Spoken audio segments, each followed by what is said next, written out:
السلام عليكم ورحمة الله وبركاته. طلاب الصف الثاني الإعدادي إن شاء الله ناخد درس جديد النهاردة، سكان وطننا العربي.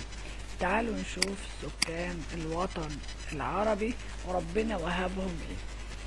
وهبهم أرض طيبة ومناخ متنوع وخيرات كثيرة، إلى جانب وجود شعب متعاون لديه القدرات والإمكانيات اللي بتكفي لتحقيق التقدم والتنمية الاقتصادية والاجتماعية الشاملة في جميع أرجاء الوطن العربي.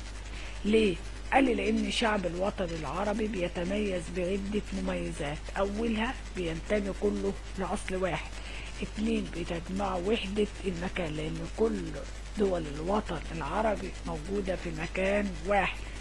تلاتة وحدة اللغة والتاريخ المشترك، وكلهم بيدينوا بالدين الإسلام. سكان الوطن العربي دول هم جميع الأفراد اللي بيعيشوا على أرض الوطن العربي، وبتربطهم وحدة اللغة والمكان والتاريخ والعادات والتقاليد المشتركة. طيب لما أجي أتكلم عن نمو السكان في الوطن العربي، بيبلغ عدد سكان الوطن العربي وفقا لتعداد 2014 حوالي 385 مليون نسمة. طيب العدد ده ايه اللي ادى لارتفاع معدل نمو السكان في الوطن العربي؟ لما يوصل للعدد ده، معدل النمو السكاني في الوطن العربي وصل ل 2.6%، وده معدل مرتفع جدا. طيب الارتفاع ده جه منين؟ اولا الزيادة الطبيعية، وهي الزيادة الناتجة عن الفرق بين عدد المواليد والوفيات. المعدل ده في الوطن العربي كبير. طيب ايه اللي خلاه كبير وصل للارتفاع دوت؟ قال اولا ارتفاع معدل الخصوبة اللي بيبلغ ل3.6 طفل للمرأة، انخفاض معدل الوفيات. طيب ايه اللي ادى لارتفاع معدل المواليد وانخفاض معدل الوفيات في الوطن العربي؟ قال لي في عوامل طبيعية وعوامل بشرية. الطبيعية اولا تحسن الاحوال الصحية، ارتفاع مستوى المعيشة، تقدم الرعاية الطبية للاطفال، ده كله ادى لارتفاع معدل المواليد. قال لي بس في بعض دول في الوطن العربي معدل الوفيات نفسه اعلى من معدل المواليد، زي الصومال ودارفور. ليه؟ قال لي اولا بسبب انتشار المجاعات، اتنين الحروب الاهلية، تلاتة انتشار الامراض والاوبئة المعدية، الى جانب الحروب والصراعات. كل ده يزود عدد الوفيات ويخليه اعلى من معدل المواليد. طب ده بالنسبة للزيادة الطبيعية. طب الزيادة غير الطبيعية؟ قال لي الهجرة. طب يعني ايه الهجرة؟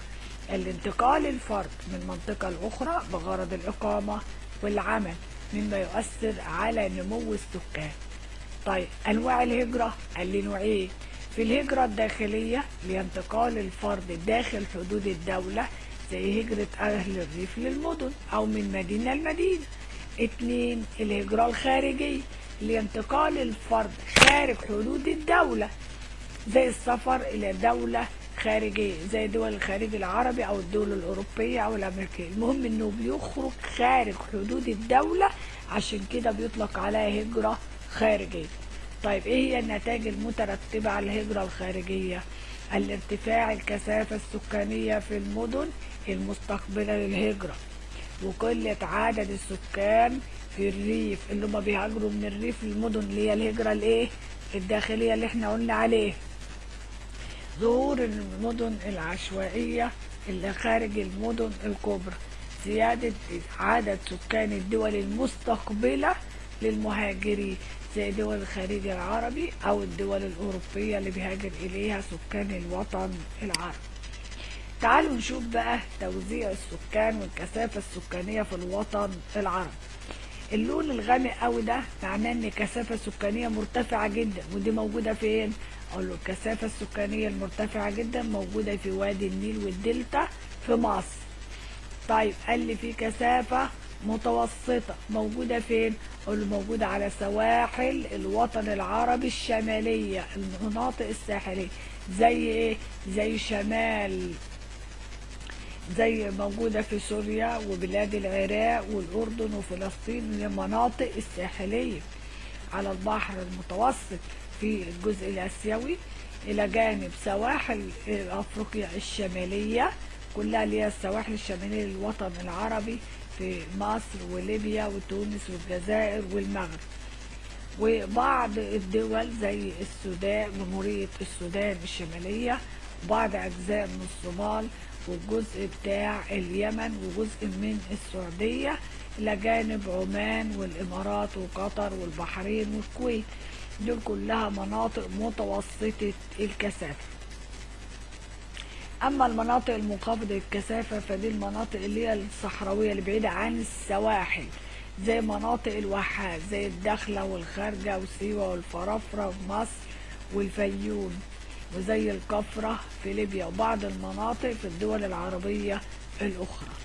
طيب المناطق بقى اللي هي نادرة السكان أو المناطق الصحراوية القاحلة أهي، اللي هو الإقليم، المناطق اللي بيمتد فيها الإقليم الإيه الصحراء، واللي بيبقى فيها ندرة في عدد السكان.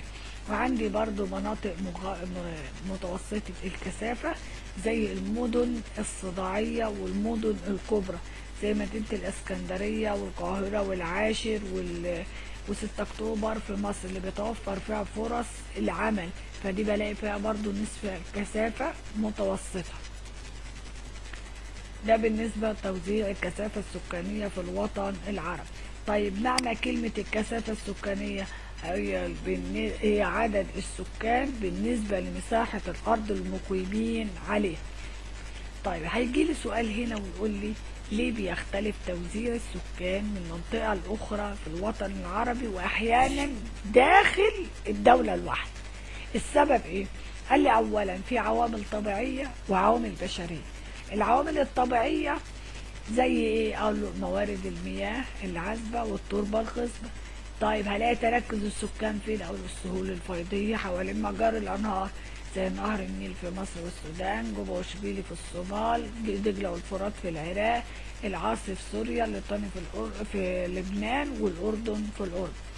أماكن سقوط الأمطار زي المناطق الشمالية اللي في سواحل شرق البحر المتوسط في بلاد الشام، وشمال قارة أفريقيا أو شمال الوطن العربي.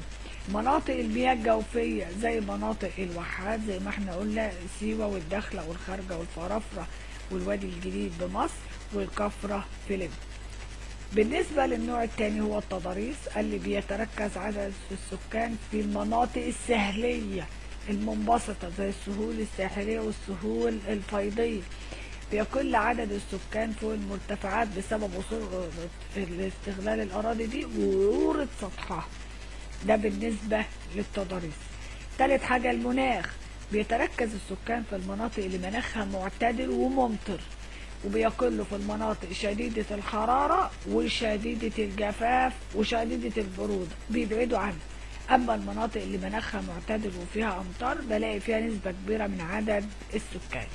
ده بالنسبة للعوامل الطبيعية المؤثرة في توزيع السكان. طيب العوامل البشرية بقى زي ايه؟ اقول له اول حاجة الانشطة الاقتصادية اللي بيمارسها السكان، دي بتأثر على كثافة السكان. طب يعني ايه الانشطة الاقتصادية؟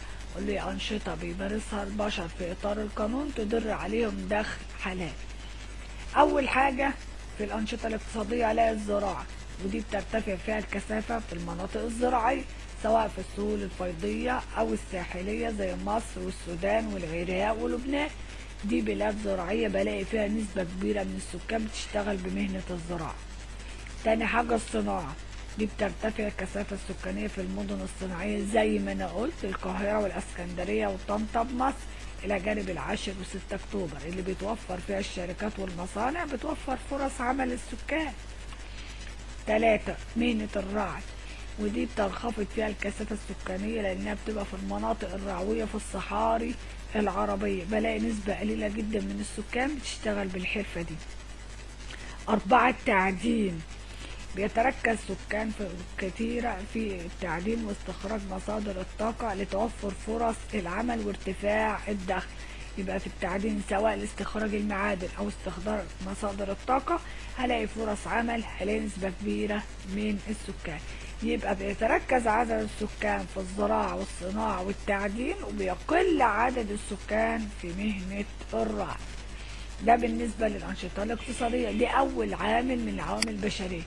طب والعامل الثاني قال الصراعات والحروب، دي طبعا بتؤدي لاختلاف توزيع السكان وكثافته. ليه؟ قال أولا بتقتل عدد كبيرة من السكان أثناء الحرب. اتنين، الباقيين بيجبروا على ترك بلادهم والانتقال للعيش في أماكن آمنة زي فلسطين وسوريا حاليا بسبب الحروب اللي هناك. 3، وسائل النقل والمواصلات بتأثر في توزيع السكان. ليه؟